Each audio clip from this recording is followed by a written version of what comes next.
Assalamualaikum warahmatullahi wabarakatuh. Halo semuanya teman-teman, selamat malam, selamat datang kembali di channel Ilo Bercerita dan masih bersama saya Ilo. Dimanapun teman-teman berada, semoga teman-teman selalu dalam keadaan sehat dan berbahagia, selalu dimurahkan rezekinya. Amin amin ya rabbal alamin.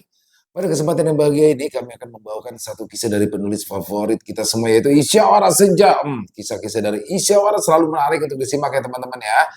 Tapi sebelum kita masuk ke dalam kisahnya, buat teman-teman mungkin yang baru bergabung atau yang sudah lama bergabung tapi lupa nih, belum diklik tombol subscribe-nya, ayo dong. Bisa diklik dulu tombol subscribe-nya, jangan lupa lonceng notifikasinya dinyalakan agar teman-teman selalu mendapatkan notifikasi dari konten-konten yang akan kami upload di setiap harinya. Dan untuk channel Ilo Bercerita ini kami upload setiap hari teman-teman ya, setiap malam jam 9 malam waktu Indonesia bagian Barat. Nggak pakai berlama-lama lagi, udah pasti nggak sabaran ya untuk masuk ke dalam kisahnya. Kita langsung saja kita masuk ke dalam kisahnya. Satu kampung diteror arwah Ena.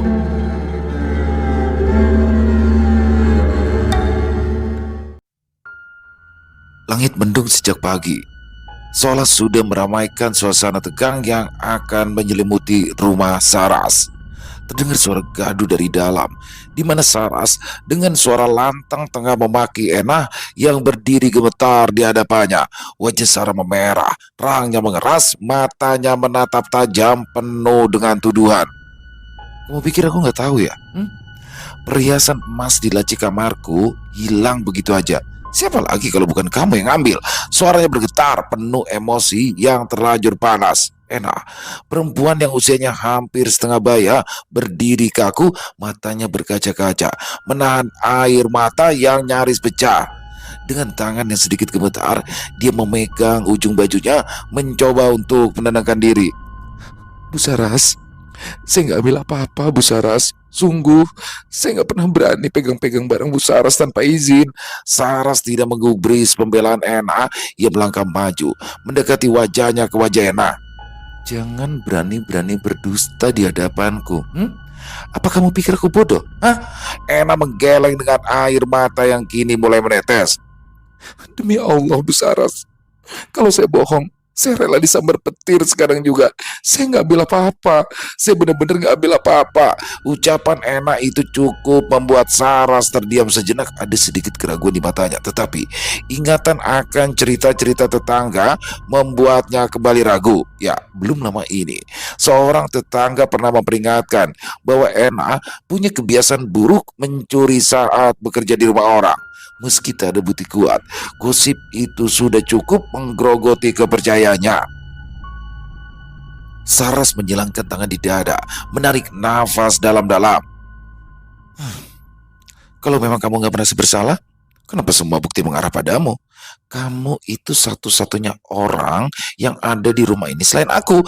Ena masih bergeming dengan tatapan penuh rasa sakit. Ia menjawab lirih. Saya sudah bersumpah, Bu Saras. Apalagi yang bisa saya lakukan supaya Bu Saras percaya? Saya tahu nama saya mungkin buruk di luar sana, tapi saya udah tobat. Saya sudah tidak pernah mencuri lagi. Saya hanya ingin bekerja dengan jujur di sini. Saras mencibir, bibirnya terkatup rapat sejenak. Tobat, omong kosong. Orang macam kamu sekali pencuri tetap pencuri. Kamu pikir sumpah bisa membuatku percaya? Suasana semakin tegang. Saras merogoh sakunya, mengeluarkan sejumlah uang lalu melemparkannya ke meja kecil yang ada di samping mereka. Ambil uangnya, lalu pergi sekarang juga. Aku udah gak butuh lagi pembantu macam kamu. Keluar sebelum aku benar-benar marah. Ena memandangi uang di atas meja dengan pandangan danar. Ada rasa sakit yang terpancar di matanya, seolah harga dirinya dihancurkan saat itu juga. Perlahan ia menggelengkan kepala. Terima kasih Bu Saras, tapi saya tidak butuh uang ini. Kalau saya harus pergi dengan tuduhan seperti ini. Dengan langkah gontai, Ena berbalik dan berjalan menuju pintu depan. Langkahnya berat, tetapi tetap berusaha menjaga punggungnya tegak. Tak ingin menunjukkan betapa hancur hatinya. Dia membuka pintu dengan perlahan, lalu menengok sekali lagi ke arah Bu Saras. Saya harap suatu hari nanti Bu Saras tahu kebenarannya. Saya nggak pernah ambil perhiasan itu. Allah yang tahu, saya jujur. Setelah Ena melangkah pergi dan pintu tertutup, Saras berdiri mematung. Suasana rumahnya mendadak sunyi, terasa dingin dan hampa meski kemarahannya masih bergejolak. Ada sedikit keraguan yang mulai menghantui benaknya. Rasa bersalah mulai merayap di sudut hatinya, namun ego menahannya untuk sekedar mempertimbangkan kemungkinan bahwa Ena mungkin saja berkata jujur. Dia lalu kembali ke kamar, memeriksa laci tempatnya menyimpan perhiasan yang berantakan. Darah Saras kembali mendidih karena perhiasan emas yang berharga sudah hilang dicuri. Sempat terlintas dalam benaknya untuk melapor ke pihak kepolisian. Niat itu segera diurungkannya karena teringat akan wajah Ena yang memelas. Sudahlah, pikir Saras walau sedikit dongkol. Kalau emang Bi Ena yang ngambil, semoga perisahan itu bisa membantu keadaannya. Hujan akhirnya turun rintik-rintik tipis, menambah suasana sendu di halaman rumah Saras. Di bawah payung tua, di beberapa sudutnya Ena berdiri dengan wajah murung di depan pintu pagar.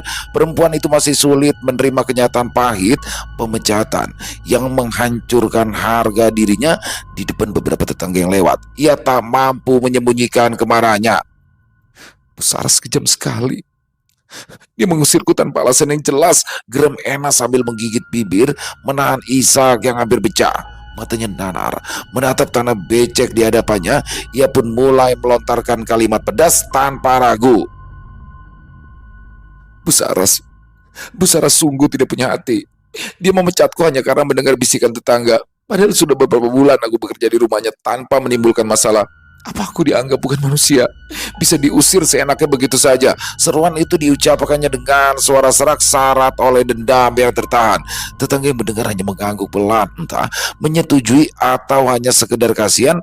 Ena kembali melanjutkan protesnya dengan suara yang makin meninggi, nyaris histeris. Aku bersumpah demi langit dan bumi, kalau aku berbohong, biarlah aku mati disambar petir sekarang juga. Ucapnya lantang menantang langit kelabu di atasnya. Ia menatap langit dengan wajah memerah, seolah menantang takdir. Detik itu pula, suara gemuruh terdengar menggelegar dari langit. Suaranya memekakan telinga hingga membuat para tetangga sekitar menoleh melihat ke atas. Awan mendung semakin tebal, seakan menampung murka yang siap dilepaskan.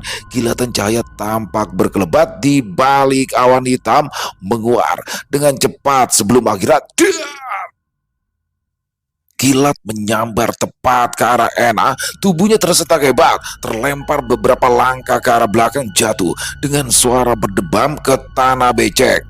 Para perempuan yang melihat kejadian itu menjerit keras, ketakutan melihat tubuh Ena yang mengeluarkan asap, sementara para lelaki hanya bisa terdiam, seolah tidak percaya dengan apa yang baru saja mereka saksikan.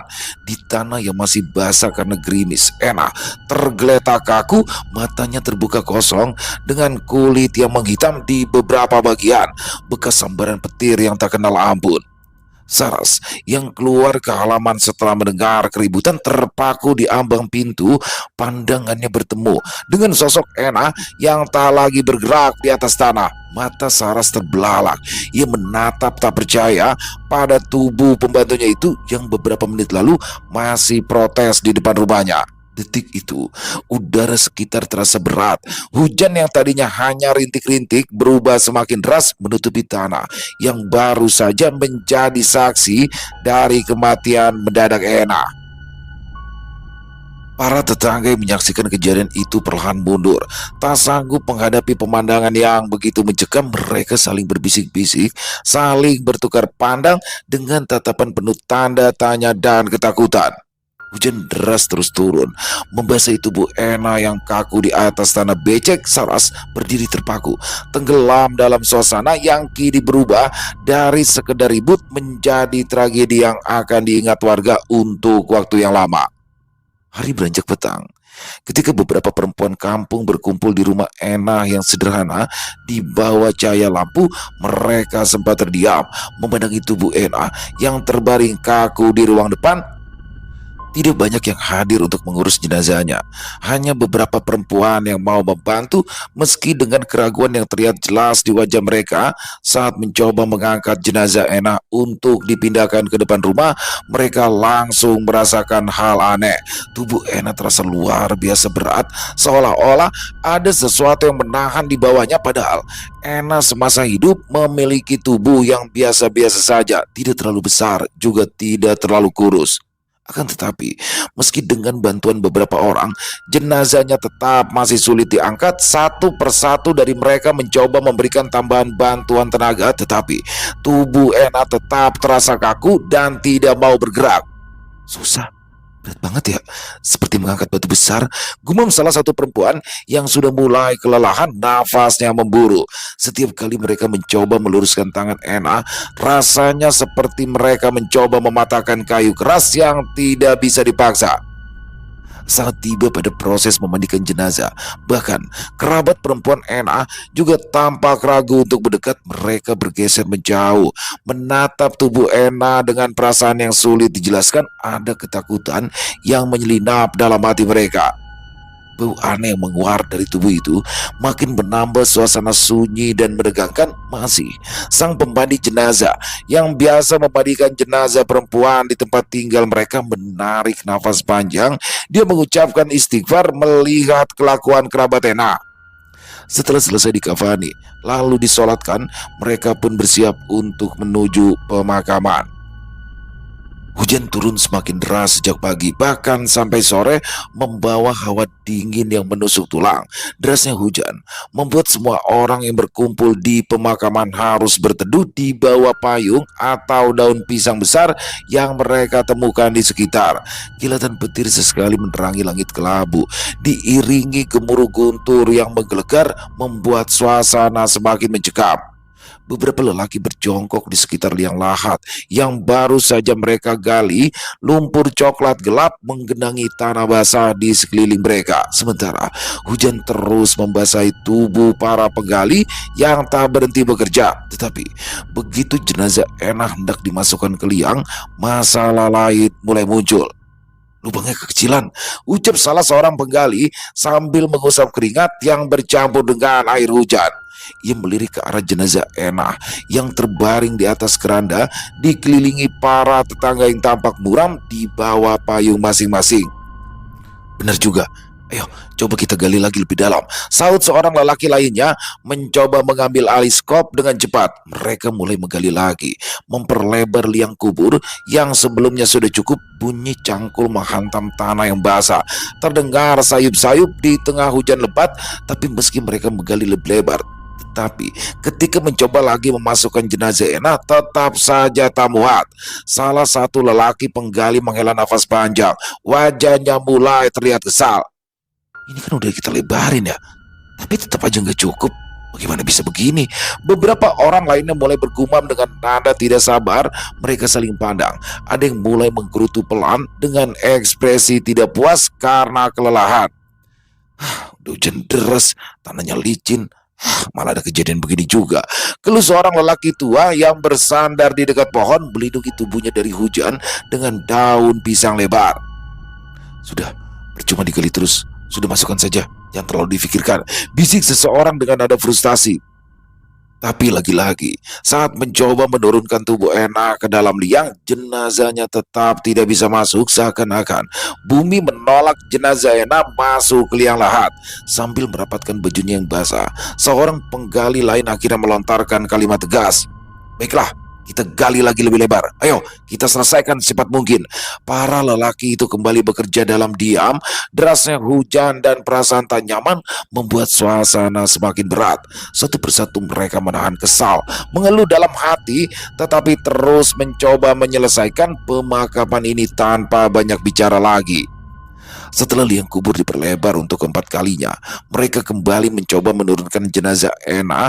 Hujan terus mengguyur, sama sekali tak menunjukkan tanda akan segera mereda. Alam sepertinya juga ikut murka, sehingga prosesi penguburan tampaknya tak berujung. Guntur kembali menggelegar, sehingga beberapa di antara mereka memutuskan untuk pulang lebih dulu karena takut tersambar petir. Cukup Ena yang menjadi korban keganasan petir di hari itu, yang lain tidak ingin mengikuti nasibnya. Hujan semakin deras membasahi pemakaman yang terletak di pinggiran kampung. Para lelaki yang berkumpul di sekitar liang kubur sudah kelelahan. Wajah mereka kusut, tubuh basah kuyup dan menggigil kedinginan. Tanah yang digali kini berubah menjadi lumpur yang licin dan berat. Di dasar liang, genangan air semakin bertambah.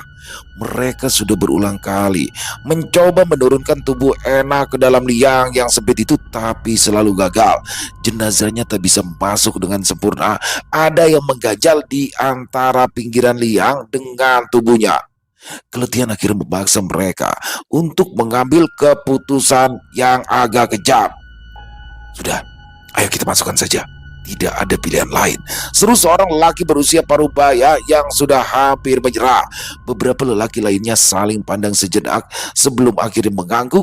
Mereka pun akhirnya mulai mendorong tubuh Ena ke dalam liang dengan tenaga yang tersisa, bahkan sampai terdengar suara tulang-tulang yang berderak patah di beberapa bagian. Suara tulang patah membuat sebagian dari mereka bergidik, tetapi tak ada yang berani berkomentar. Dan saat jenazah Ena akhirnya muat di dalam liang, genangan air hujan segera menggenangi bagian bawah liang, mengelilingi tubuh Ena yang terbaring kaku di dalamnya. Cepat-cepat mereka mengambil cangkul dan mulai menimbun liang itu dengan tanahnya. Cepat-cepat mereka mengambil cangkul dan mulai menimbun liang itu dengan tanah, berharap bisa menyelesaikan proses ini secepat mungkin. Lumpur yang mereka lemparkan terus menimbulkan cipratan air, membuat tangan mereka kotor dan berlumpur. Wajah mereka penuh peluh bercampur air hujan. Satu persatu tanah menutupi tubuh Ena yang sudah mulai hilang dari pandangan mereka. Akhirnya, setelah beberapa lapisan tanah terakhir menutupi liang itu sepenuhnya, mereka menarik nafas panjang. Semuanya merasa lega karena sudah berhasil melakukan tugas terakhir mereka sebagai tetangga Ena yang baik. Sudah, akhirnya sudah selesai. Ayo, mari kita pulang, kata salah seorang dari mereka. Suaranya terdengar berat dan lelah. Mereka semua akhirnya meninggalkan kuburan dengan langkah gontai, tak sabar untuk pulang dan mengganti pakaian basah mereka. Sepanjang perjalanan pulang, tidak ada yang berbicara, hanya suara derak langkah kaki yang membelah genangan air di jalan setapak. Semua merasa tenang karena jenazah Ena sudah dikuburkan. Malam itu, tidak ada acara tahlilan di rumah Ena. Kerabatnya memilih langsung beristirahat daripada mendoakan Ena. Banyak alasan yang membuat warga tidak menyukai perempuan itu. Wajahnya yang selalu terlihat sedih memang membangkitkan rasa kasihan, tapi tidak dengan hatinya. Ena suka mengadu domba, membuat cerita yang tidak benar sehingga orang lain bertengkar karena ucapannya. Dia juga suka mencuri, terutama di rumah majikan yang sudah mempekerjakan Ena karena rasa kasihan. Perhiasan milik Saras ternyata juga dicuri Ena, walau ia tidak mengakuinya sampai mati karena ada tetangga yang tanpa sengaja berpapasan dengan Ena ketika sedang menjual perhiasan itu di toko emas. Kematian Ena pun membuat warga lega. Mereka senang karena sang pembuat masalah di kampung sudah berkurang satu. Namun, ternyata ketenangan itu hanya sementara. Ketika malam tiba dan kampung diliputi kesunyian, terdengar suara samar di tengah gelap. Beberapa warga yang tinggal dekat dengan rumah Ena mengaku mendengar suara langkah kaki di luar rumah berderap pelan. Suaranya terasa aneh, seolah-olah orang itu berjalan tertatih dengan kaki yang bincang. Mereka saling bertukar pandang dengan bingung, bertanya-tanya dalam hati, apakah mereka benar-benar mendengarnya atau hanya hayalan belaka. Tidak ada yang berani menengok keluar. Orang yang mendengar suara langkah kaki itu segera memilih masuk kamar dan tidur lebih cepat. Malam itu, suasana di rumah Saras terasa lebih sunyi dari biasanya. Di ruang tamu yang remang-remang, Saras duduk sendirian menunggu suaminya yang tak kunjung pulang. Jam di dinding menunjukkan hampir tengah malam.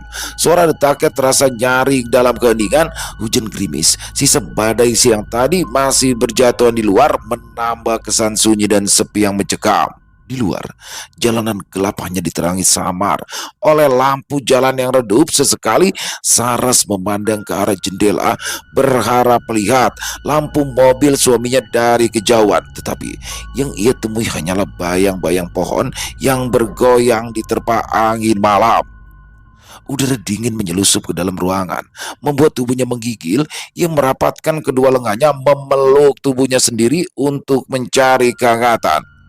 Waktu terasa berjalan lambat. Kegelisahan semakin menguasai hatinya, terlebih setelah apa yang terjadi pada siang hari tadi. Kematian mendadak Ena, bekas pembantunya yang begitu mengerikan. Pikiran Saras melayang pada peristiwa itu. Meski dirinya lah yang menyuruh Ena untuk pergi, ia tidak menyangka jika sumpah yang sudah Ena ucapkan untuk mati disambar petir benar-benar terjadi. Tiba-tiba saja, dari sudut mata, Saras merasa ada sesuatu di balik kegelapan jendela. Pada awalnya, ia berpikir jika itu hanyalah ilusi akibat kelelahan. Akan tetapi, saat diperhatikan lebih seksama, sebuah bayangan samar terlihat di balik kaca jendela depan. Ia berdiri mematung, wajahnya menghadap langsung ke arahnya. Jantung Saras berdegup kencang, keringat dingin mengalir di dahinya. Ia merapatkan kedua tangannya di mulut, menahan diri untuk tidak berteriak. Siapa itu? Bisiknya ketakutan. Sosok itu adalah Ena. Mata Ena yang melotot lebar memandang Saras dengan mulut menganga seperti hendak berteriak, tetapi tak ada suara yang keluar. Kulit wajahnya nampak gosong, hitam terbakar dengan bau anyir samar yang tercium sampai ke dalam rumah. Tubuhnya tak lagi utuh, terkelupas karena api. Pakaian yang dikenakan Ena koyak dan sebagian besar sudah menghitam terbakar. Saras tertegun, tak sanggup mengalihkan pandangannya. Tubuhnya terasa kaku seperti ada kekuatan tak terlihat yang menahannya di tempat. Ena yang berada di luar jendela kini perlahan bergerak. Dalam satu kedipan mata, tiba-tiba saja sosok itu muncul tepat di depan Saras, tepat di dalam ruangan yang sama. Hawa panas terasa menyengat, seiring dengan bau hangus yang makin pekat memenuhi ruangan. Bibir Ena bergerak, terdengar rangan mengerikan seperti suara angin yang berembus di tengah kesunyian. Tidak, tidak mungkin. Suara Saras bergetar, hampir tak terdengar. Ia mencoba mundur, hanya saja kakinya seperti tertanam di lantai, tidak bisa digerakkan sama sekali. Walau Saras sudah mencoba sekuat tenaga. Sosok Ena semakin mendekat, matanya yang putih menatapnya penuh dengan kebencian. Dari mulut yang terbuka terlihat bekas luka bakar yang menjalar hingga ke tenggorokan. Saras ingin berteriak, tapi lagi-lagi suaranya tertahan. Tenggorokannya kering karena rasa takut yang luar biasa. Jarak antara mereka bertambah dekat. Wajah gosong Ena terlihat jelas begitu menakutkan. Sesaat kemudian, pandangan Saras menggelap. Tubuhnya jatuh terkulai ke lantai. Tak ada teriakan, hanya suara tubuhnya yang lemas membentur dinginnya lantai keramik ruang tamu. Kepalanya terantuk membentur lantai keramik. Darah menetes dari luka akibat kerasnya benturan itu. Suami Saras tiba di rumah beberapa saat kemudian. Setelah perjalanan yang melelahkan, mobil yang ia kendari berhenti tepat di depan teras dan ia segera turun. Hujan deras mulai turun lagi, menyirami seluruh jalanan di depan rumah mereka. Lelaki itu bergegas masuk ke dalam, berharap bisa segera bertemu istrinya yang mungkin sudah lama menunggu.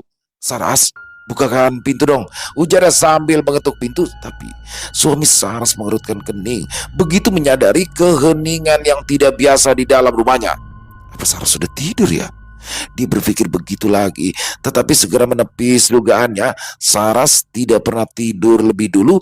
Istrinya itu selalu terbiasa menunggu kedatangannya sebelum berangkat tidur dengan tenang. Perasaan suami Saras semakin tidak karuan karena panggilannya tak juga mendapat jawaban, terlebih lagi ketika gagang pintu bergerak saat tak sengaja didorongnya. Kok nggak dikunci? Batin suami Saras heran. Ya, selama ini Saras selalu mengunci pintu dari dalam demi menjaga keamanannya yang sering berada di rumah sendirian. Ia membuka pintu dengan gugup. Kakinya baru melangkah ketika matanya langsung tertuju pada tubuh Saras yang tergeletak di lantai ruang tamu. Wajah istrinya pucat pasi, bibirnya kaku, kedua matanya tertutup rapat. Ia berlari mendekati Saras, tubuhnya bergetar karena panik. Saras, bangun Saras. Apa yang terjadi? Suaminya mencoba membangunkan istrinya dengan menepuk pelan pipinya. Ia mengusap wajah Saras yang terasa dingin, khawatir akan kondisi istrinya. Setelah beberapa kali panggilan, Saras mulai menunjukkan tanda-tanda sadar. Matanya perlahan terbuka meski pandangannya masih kabur. Nafasnya sempat memburu. Sebelum kembali tenang, dia melihat suaminya sekarang sudah ada di depannya, tetapi wajahnya masih menyiratkan ketakutan. Bibirnya bergetar, sulit baginya untuk berbicara. Enak, tadi dia ada di sini. Saras berbisik, suaranya parau. Suaminya mengernyit kebingungan. Apa maksudmu? Enak kan sudah meninggal, bukan? Saras mengangguk lemah, namun ekspresi wajahnya tetap penuh ketakutan. Aku aku melihatnya tadi di sini, di depanku. Tubuhnya terbakar, wajahnya menakutkan, suaranya bergetar. Ia segera memeluk suaminya, mencoba mencari perlindungan. Suaminya mengelus kepala Saras, mencoba menenangkannya, meski hatinya sendiri mulai dipenuhi keraguan. Di tengah kesunyian malam, dan suara hujan yang mengguyur dengan deras, ia memeluk Saras dengan erat perlahan. Suasana kembali hening, hanya suara hujan yang terdengar di antara mereka. Kepanikan suami Saras mendadak muncul kembali ketika ia merasakan cairan lengket di sela-sela rambut Saras. Dia memandangi dengan tajam, memastikan bahwa itu adalah darah segar. Tanpa banyak bicara lagi, dia segera membawa Saras ke dalam kamar. Setelah membersihkan rambut yang kotor karena darah, untung saja luka di kepala Saras tidak terlalu besar, tetapi darahnya sempat tidak mau berhenti sehingga Saras dibawa ke rumah sakit untuk menghentikan pendarahan. Keesokan harinya, cerita Saras tentang penampakan Ena mulai tersebar di kalangan tetangga, tetapi banyak yang mendengar dengan hati meragu. Beberapa hanya menganggap jika cerita itu berlebihan, apalagi di zaman sekarang ini, di mana cerita hantu kerap dianggap takhayul belaka. Sambil duduk di teras atau berbincang di warung kopi kecil, mereka membicarakan kejadian aneh yang dialami Saras dengan nada tak percaya. Ah, mungkin Bu Saras cuma mimpi buruk atau ya kecapean, kata Pak Amran, tetangga sebelah yang sudah bertahun-tahun tinggal di situ. Ia dikenal sebagai orang yang logis, jarang memperdulikan hal-hal yang dianggap mistis. Lagi pula kejadian itu kan terjadi setelah Yana dipecat Bu Saras kan. Ya wajar aja dong kalau dia merasa bersalah. Yang lain ikut mengangguk meski ada yang masih terbayang wajah pucat Saras saat bercerita.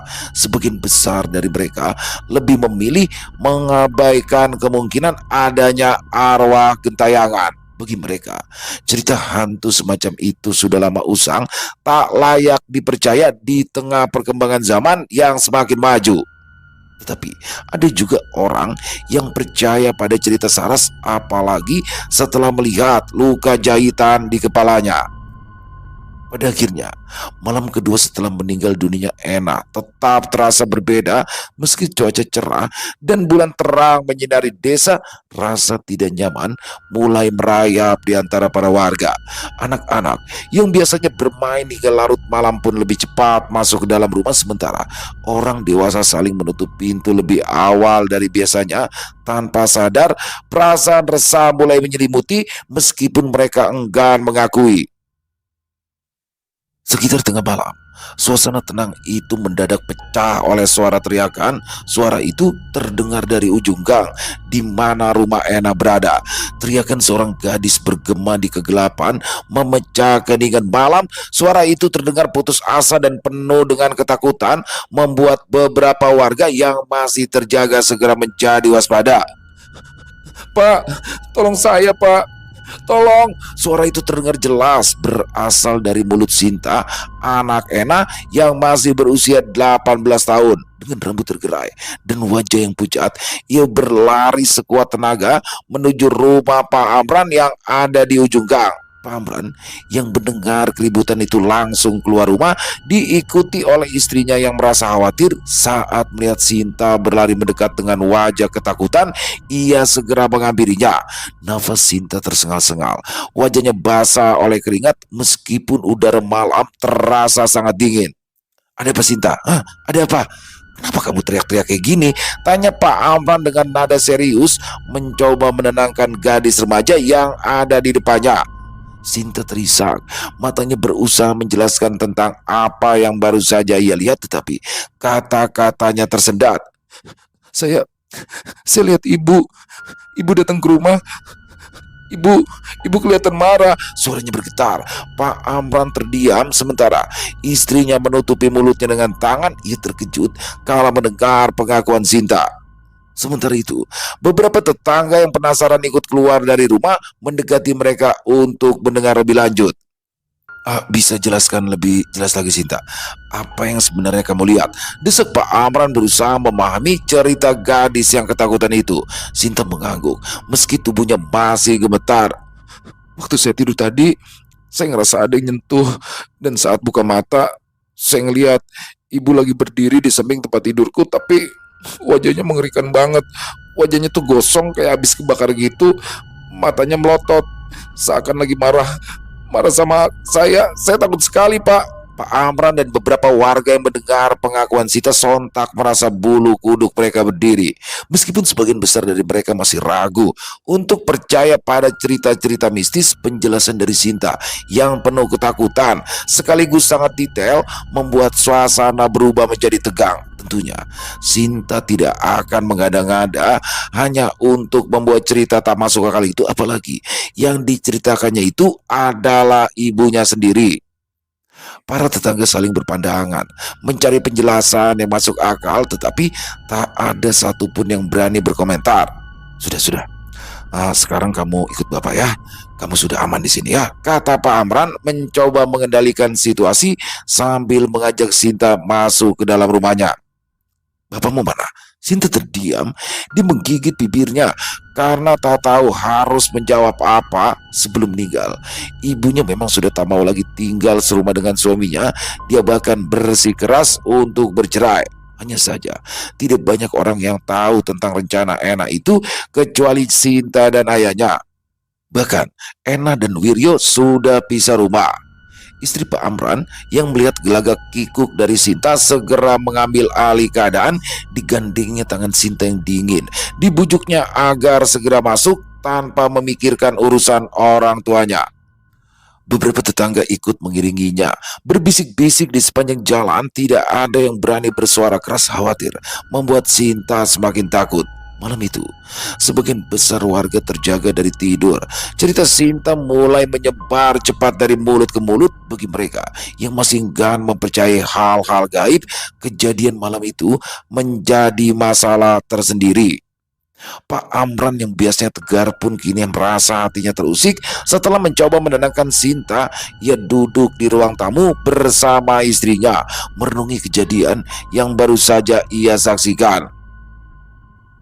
Dalam benaknya, dia mencoba mencari alasan yang logis, namun tetap saja pikiran itu kembali pada sosok Ena yang meninggal dengan cara yang tak biasa. Malam pun berlalu dengan rasa was-was yang menggantung. Tidak ada yang tahu apa yang sebenarnya terjadi, namun satu hal yang pasti, sepertinya Ena belum sepenuhnya hilang dari desa itu. Bagi mereka yang mulai percaya, malam-malam selanjutnya tak akan pernah sama lagi.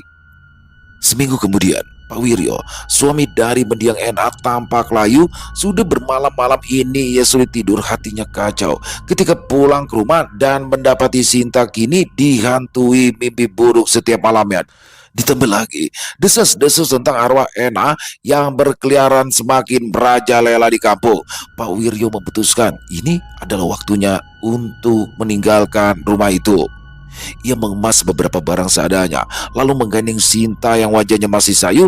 Gadis itu tak banyak bicara. Sejak melihat bayangan ibunya malam itu, ketakutannya begitu mendalam hingga setiap langkah yang ia ambil terasa berat. "Wiryo, Anda yakin mau pergi dari sini? Tanya tetangga yang melihat kepindahan secara mendadak itu. Pak Wiryo hanya mengangguk dengan mata yang terlihat lelah dan penuh keputusasaan. Ya, saya harus menjaga Sinta. Setelah apa yang terjadi, saya benar-benar nggak bisa terus tinggal di sini. Tetangga lainnya mulai berkumpul, berbisik-bisik dan mengangguk-angguk. Mereka paham alasan dibalik keputusan Pak Wiryo bukan hanya karena mimpi buruk, tetapi juga ketakutan yang melingkupi rumah itu sejak Ena meninggal. Beberapa tetangga bahkan mengaku melihat sosok hitam di sekitar rumah Pak Wiryo, sosok yang diyakini sebagai arwah Ena tampaknya tak tenang di alam sana. Sinta, ayo kita pergi, kata Pak Wiryo dengan suara parau menggenggam tangan anaknya erat-erat. Gadis itu menoleh sebentar ke rumah mereka yang pernah ditinggalkan diam-diam. Ia merasa kehilangan karena harus pergi begitu mendadak, tetapi juga ada ketakutan yang menguasainya hingga tak ada lagi kata yang bisa keluar dari mulutnya. Mereka akhirnya pergi, meninggalkan rumah itu kosong tanpa penghuni. Akan tetapi kisah tentang arwah Ena tidak berhenti sampai di situ saja. Warga yang berharap ketenangan kembali hadir di kampung mereka mulai menyadari bahwa kepergian Pak Wiryo dan Sinta ternyata tidak membuat keadaan membaik. Justru pada malam-malam berikutnya, sosok Ena semakin sering terlihat oleh warga setiap malam. Bau menyengat yang aneh menyebar di sekitaran kampung. Angin malam membawa aroma anyir yang membuat bulu kuduk berdiri, mengingatkan mereka pada jenazah Ena yang kaku dan berat ketika dimakamkan. Bagi yang melewati rumah mendiang Ena, hawa dingin akan segera menusuk, bahkan hingga ke tulang. Tak ada seorang pun yang berani melintas di sana meskipun hanya sekedar melihat dari kejauhan. Pak Amran, yang awalnya tidak percaya dengan segala macam kisah hantu, kini mulai merasa kejanggalan. Suatu malam, ia terbangun oleh suara ketukan yang datang dari arah pintu depan. Ketukan itu pelan namun berirama, seakan ada seseorang yang ingin memastikan ia mendengar. Pak Amran menelan ludah, keringat dingin mengalir di pelipisnya. Dia ingin mengintip keluar, tetapi sekarang sedang mati lampu, nyalinya sedikit ciut. Siapa? Siapa di luar? Tanyanya dengan suara bergetar, mencoba memberanikan diri, tapi tak ada jawaban. Tetapi ketukan itu semakin keras, membuat jantungnya berdebar tak menentu. Ia meraih senter dan membuka pintu dengan tangan gemetar. Di luar hanya ada kegelapan pekat. Namun saat ia mengarahkan cahaya senter ke arah pagar, sekelebat bayangan melintas. Sosok hitam yang samar-samar mirip dengan sosok Ena. Wajahnya hangus dengan mulut yang terbuka lebar, mencerit tanpa suara. Pak Amran terduduk, tubuhnya lemas tak berdaya. Ia tak mampu berkata apa-apa, hanya menutup pintu cepat-cepat, mengunci rapat, lalu duduk di sudut ruangan sambil memeluk dirinya sendiri, berharap bayangan itu tidak muncul lagi. Semakin malam bergulir, gangguan dari arwah Ena semakin ganas. Di rumah Pak Iwan yang hanya beberapa meter dari rumah Ena, anak-anaknya sering terbangun di tengah malam akibat menangis ketakutan. Mereka mengaku melihat seorang perempuan berdiri di halaman rumah dengan wajah menyeramkan dan tubuh yang kosong terbakar. Pak Iwan yang pada awalnya tidak peduli, akhirnya merasa khawatir juga. Istrinya bahkan mulai mengeluhkan perasaan tercekik setiap malamnya, seolah ada sesuatu yang menekan dadanya saat tidur. Kita nggak bisa begini terus, Pak, ucap istrinya dengan suara berbisik, takut suaranya didengar oleh entah siapa di luar sana. Kalau ini terus terjadi, aku nggak tahu harus gimana. Pak Iwan hanya mengangguk lemah. Dia tidak tahu caranya untuk melindungi keluarganya kecuali meninggalkan desa tersebut. Akhirnya, Pak Iwan mengikuti jejak Pak Wiryo yang pergi meninggalkan desa. Keluarga Saras pun sudah seminggu lebih tak kelihatan di rumah. Mereka memilih mengungsi daripada harus terus diteror sosok Ena. Dan puncaknya terjadi saat warga lain yang bernama Pak Joko melihat sosok itu di dekat rumahnya. Pak Joko tengah berjalan pulang malam itu. Sehabis berkumpul dengan teman-temannya, ketika ia melewati gang sempit menuju rumah, dia melihat sosok perempuan berdiri di pojokan dengan rambut acak-acakan dan mata melotot tajam ke arahnya. Wah, Siapa itu? Bisik Pak Joko, mencoba mengabaikan perasaan takut yang mulai merayap. Ketika sosok itu mulai bergerak mendekat, ia sadar bahwa yang dihadapinya bukanlah manusia. Sosok itu semakin jelas, tubuhnya gosong, dengan wajah menghitam dan mulut terbuka menganga lebar. Pak Joko berlari sekuat tenaga tanpa menoleh lagi. Pikirannya hanya satu, selamat dari sosok menyeramkan itu. Setelah kejadian itu, warga kampung benar-benar ketakutan. Mereka berkumpul, berdiskusi tentang apa yang harus dilakukan untuk menghentikan gangguan dari arwah enak. Beberapa dari mereka mulai menyarankan untuk memanggil orang pintar, berharap ada yang bisa menenangkan arwah gentayangan itu. Ini sudah tidak bisa dibiarkan, kata Pak Amran dengan nada serius.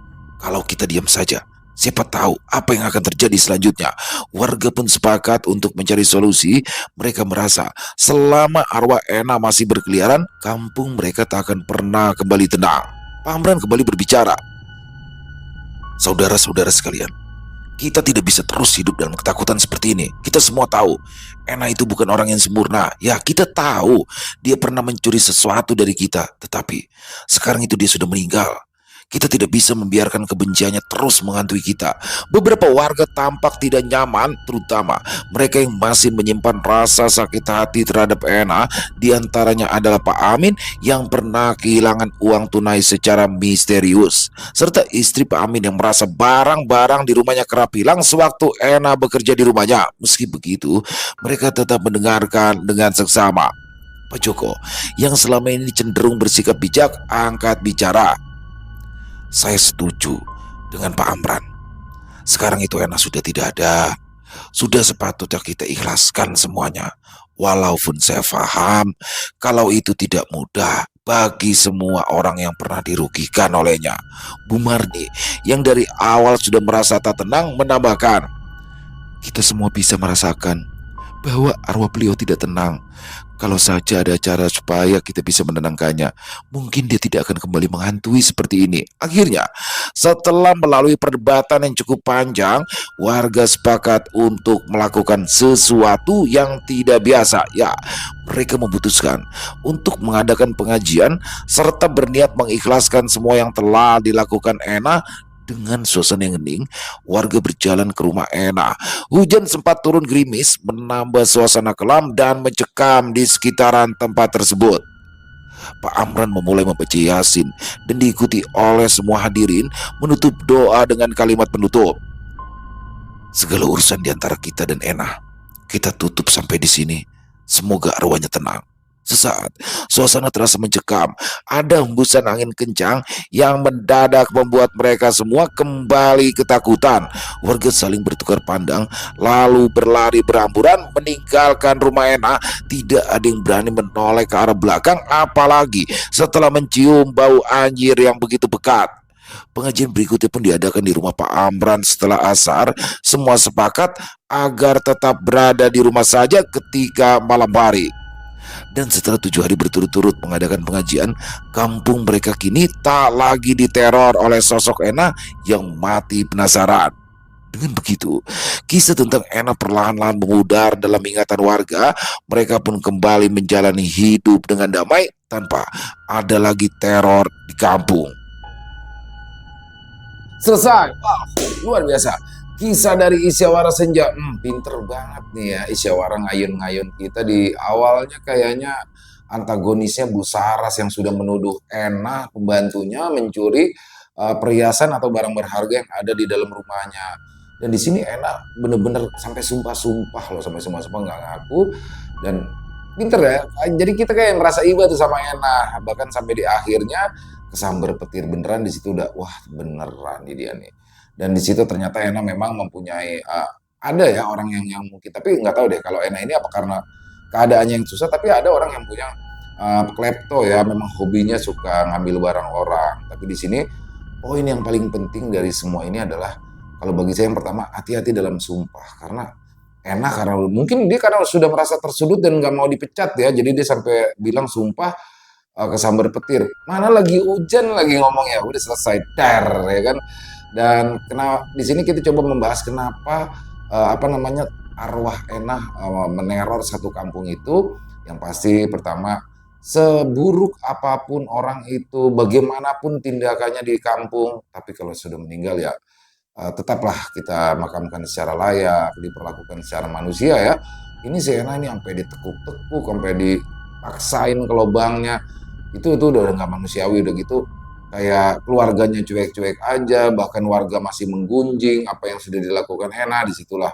Mungkin itu ya poin-poin pentingnya juga. Jadi ya apapun yang apabila ada orang seperti itu di sekitaran kita, kalau sudah meninggal ya sudah kita ikhlaskan saja, kita maafkan saja dan dilupakan, life must go on. Jadi kayak gini kan sebenarnya itu salah satu kampung juga ya, maksudnya dia kayak ya harusnya pada saat nggak bisa dicari solusinya dulu. Itu nggak manusiawi banget tuh sampai dipaksain sampai bunyi tulang patah gitu. Aduh parah banget. Ya semoga bisa kita ambil hikmah yang baik ya dalam kisah barusan dan dibuang yang buruk-buruknya. Buat Isyawara Senja, luar biasa sekali kisahnya dan ditunggu lagi kisah-kisah keren selanjutnya. Semoga kisah barusan bisa menghibur ya teman-teman semua para pecinta penikmat horor misteri, lebih khususnya lagi kepada para subscriber dari channel Ilo Bercerita. Silakan, buat yang punya komentar lain, yang punya pendapat lain bisa menuliskan di dalam kolom komentar ataupun hanya sekedar saling menyapa, insya Allah kami akan menjawabnya satu persatu. Buat yang suka dengan videonya, bisa diklik tombol like ataupun jempolnya, boleh juga dong. Di-share link videonya ini ke teman-teman yang lain agar juga ikut merasa terhibur. Buat yang belum subscribe, bisa diklik tombol subscribe. Jangan lupa lonceng notifikasinya dinyalakan agar teman-teman selalu mendapatkan notifikasi dari konten-konten yang akan kami upload di setiap harinya. Dan kami juga ingin mengucapkan terima kasih ya kepada seluruh teman-teman yang sudah selalu setia hadir, yang sudah selalu mendukung kami karena teman-temanlah kami selalu bersemangat berkarya di setiap harinya. Oh iya, buat teman-teman mungkin yang punya kisah horor misteri ya, yang dari kisah nyata yang berdasarkan pengalaman pribadi, apabila mungkin berkenan dibawakan di channel kami, silakan bisa mengirimkannya ke nomor telepon kami yang ada di sini dan bebas ya, dalam bentuk tulisan boleh, dalam bentuk rekaman suara boleh. Pokoknya senyamannya teman-teman aja. Dan buat teman-teman yang sudah mengirimkan kisah, kami ucapkan terima kasih. Di akhir kata, saya Ilo mengucapkan permohonan maaf apabila mungkin dalam pembawaan kisahnya barusan ada kata-kata saya yang salah ataupun ada kata-kata saya mungkin yang kurang berkenan. Saya mohon dibukakan pintu maaf yang seluas-luasnya. Sampai berjumpa lagi di konten-konten kami selanjutnya yang pasti tidak kalah serunya, yang pasti tidak kalah horornya, masih bersama saya Ilo di channel Ilo Bercerita. Salam sehat, sukses selalu untuk kita semua. Wassalamualaikum warahmatullahi wabarakatuh.